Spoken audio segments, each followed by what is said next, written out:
So the major flaw of this approach is it based on the monetary quantity methods and has its own shortcomings. It has different views from other economic schools on the relationship between the real economy and the monetary phenomenon.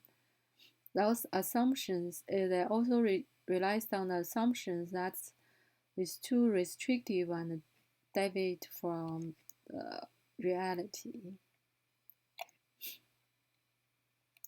So the last part I will talk about the Chinese BOP adjustment measures.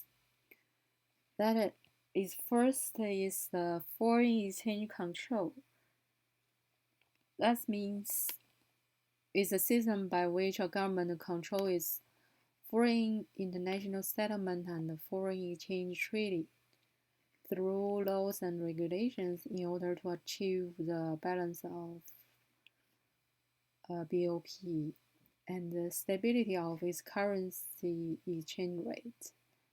It is reflected in that the export income should be sold to designated banks according to the official exchange rate, and the import of foreign exchange need to be approved by the relevant authorities. The entry and exit of local currency is strictly managed, and the personal use of foreign exchange is restricted. The purpose of foreign exchange control is to concentrate on the use of foreign exchange, control the quantity of imports, and maintain the balance of international payments. The next is China has strict examination and approval system for the import and exports. The Chinese government approves and examines imports transactions by transaction. It totally prohibits imports that is not allowed. This takes a special and faster effect on the restoration of the BOP.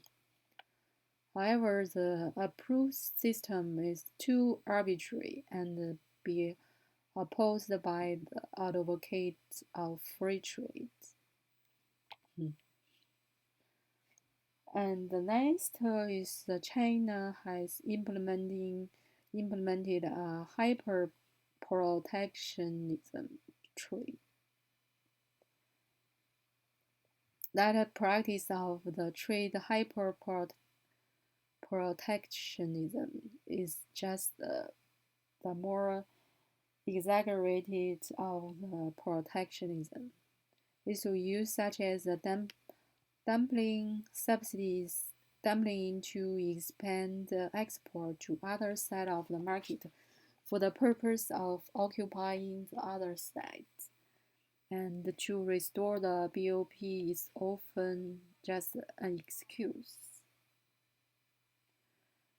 And adopting the preferential policies to attract foreign investments. As this approach is implemented by the US and some developing countries, it cannot only enhance the country's productivity capacity, but also take other measures to adjust the BOP. Some other attempts, such as measures such as the automatic export restriction and import licensing examination approval, health and quarantine system, the one port monopoly, discriminatory domestic procurement, collection of the discriminative domestic taxes. are the measures used in Chinese